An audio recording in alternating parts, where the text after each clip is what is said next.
Aqui uma pergunta interessante. Ó. Após a colocação de prótese de quadril, pode-se praticar qualquer esporte como antes? Aqui essa pergunta aqui tem que ser esclarecida sempre, né? O que quer dizer com como antes? Porque é o seguinte, uma pessoa que precisa colocar a prótese de quadril com um desgaste muito intenso, ela não vai conseguir fazer o esporte que ela fazia 20 anos atrás, quando ela tinha 20 anos de idade. O que quer dizer como antes? Uma pessoa que coloca a prótese, ela vai praticar esporte melhor do que ela estava imediatamente antes de fazer a cirurgia, sem sombra de dúvida. Então, por exemplo, a pessoa lá faz o futevôlei, como foi o exemplo de antes, bicicleta, basquete, sei lá, qualquer esporte que vocês queiram pensar, qualquer um. Se ela tem um desgaste intenso no quadril, esse esporte está prejudicado. Sem dúvida, né? Se ela tem um desgaste muito intenso, o esporte está prejudicado. Então, com a cirurgia, ela vai fazer esse esporte que ela não consegue mais fazer melhor do que nos últimos 5 anos, provavelmente. Ou, às vezes, melhor do que nos últimos 10 anos. Tem um paciente que recentemente eu operei em São Paulo, que ele é uma máquina de exercício físico, uma máquina. Já lutou jiu-jitsu, já foi bodybuilder, fez triatlon, corrida, bicicleta. O cara é muito, assim,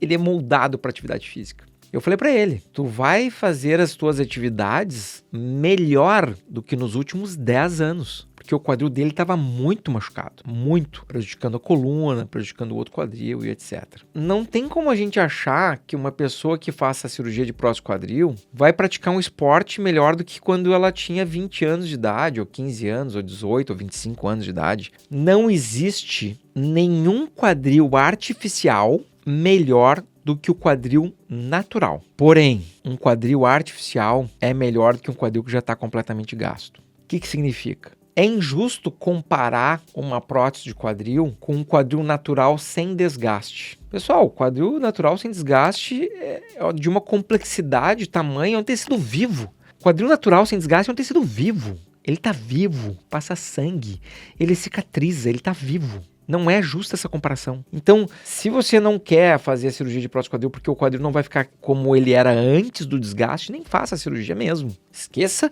porque nenhum tratamento no mundo vai lhe dar o que você quer, que é ter o quadril de 20 anos de idade sem ter desgaste, ou menos até que 20 anos. Agora, se tu entende que o quadril artificial será muito melhor do que um quadril gasto, aí é outra história. E outra, a gente não faz cirurgia em quadril que não teve desgaste. Exceção da questão desse desgaste em relação à osteonecrose. A osteonecrose pode não ter desgaste no momento da cirurgia, mas ter a morte celular toda do osso dentro da cabeça do fêmur e causa uma dor tamanha, às vezes, que se faz a cirurgia antes de ter o desgaste da cartilagem. Seria uma exceção a essa regra. Então, às vezes, o paciente fica preso num loop mental de pensamento e fica assim, nossa, eu não quero fazer o tratamento porque não vai ser como antes. Tem que tentar entender o que é esse como antes e a gente tentar saber se o tratamento que está sendo proposto vai atender as expectativas do paciente, né? Porque pode ser que não atenda a expectativa do paciente e aí tem que acontecer alguma coisa. Ou o paciente muda a expectativa ou muda o tipo de tratamento. Por exemplo, um quadril que tem um desgaste de 90% e o paciente quer fazer maratona. Talvez o ácido hialurônico não consiga atender a expectativa do paciente. Se ele teve um desgaste de 90% e ele quer fazer maratona, talvez o ácido hialurônico não consiga entregar isso para o paciente. Ou se um paciente que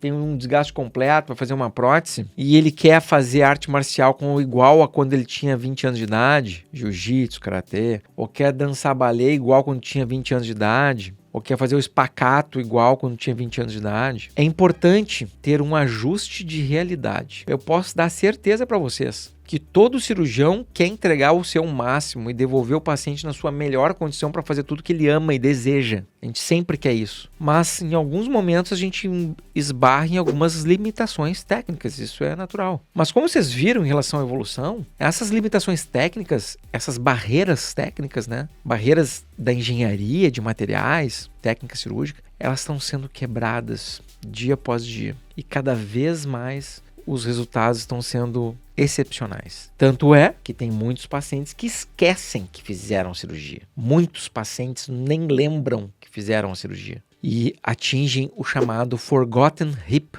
que é o forgotten hip? É um termo britânico, que é quando o paciente esquece que fez a cirurgia, e isso é uma das maneiras de se avaliar a qualidade do tratamento que o paciente passou. Ele esqueceu que ele trocou o quadril. Então, é uma das coisas que a gente busca atingir, né? Que eu busco atingir o forgotten hip.